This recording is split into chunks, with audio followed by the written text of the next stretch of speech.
Zelensky Bad News Russia claims 335,000 people have enlisted to fight, but there are no plans to mobilize again.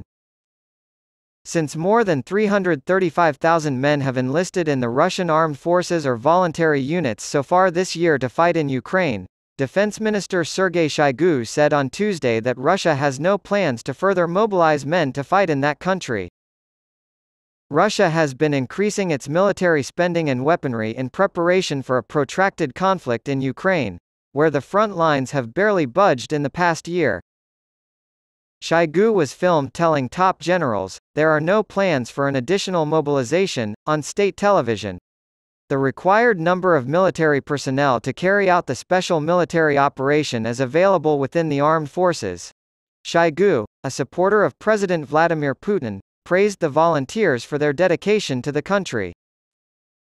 More than 335,000 people have enlisted or volunteered for military service since the year began, Shoigu reported. More than 50,000 individuals signed contracts in the month of September. By all appearances, Russia has made great strides in both recruiting and integrating members of the Wagner mercenary force into voluntary formations, as indicated by these numbers. Hundreds of thousands of young men fled Russia in order to avoid being drafted after Putin ordered a partial mobilization of 300,000 reservists in September of last year. Putin has stated repeatedly that another mobilization is unnecessary because it caused so many people to leave Russia. Durable war? Russia's full-scale invasion of Ukraine in February 2022 caused the deadliest break in relations with the West for 60 years and devastated large swaths of eastern and southern Ukraine. While Western leaders claim that their economic sanctions and their military support for Ukraine are a direct response to Moscow's aggression, Putin claims that he is fighting a Western alliance that is waging a proxy war to diminish Russia politically and militarily. U.S. officials predicted earlier this year that a Russian defeat on the battlefields of Ukraine would pierce Putin's hubris, but the future course of the war is uncertain. While Russia's military was humiliated by Ukraine's attacks last year, the situation has changed this year. According to the Belfer Center at the Harvard Kennedy School, Russia captured 31 square miles in the month leading up to September 26, while Ukraine captured 16 square miles. Both sides declared war aims seem extreme. Ukraine plans to expel every last Russian soldier from Ukraine, while Russia vows to demilitarize the country.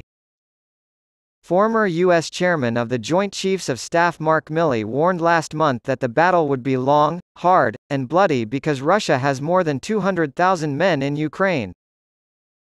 The nature of this fight, as well as the defense the Russians are expected to mount, has led Milley to predict that the battle will be protracted and bloody.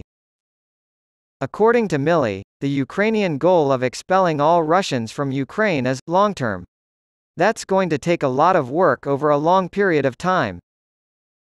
Military expulsion of all 200,000-plus Russian troops out of Russian-occupied Ukraine is a lengthy process, I can assure you of that. That's a lofty standard to meet. Milley predicted that it would take a long time to complete the task.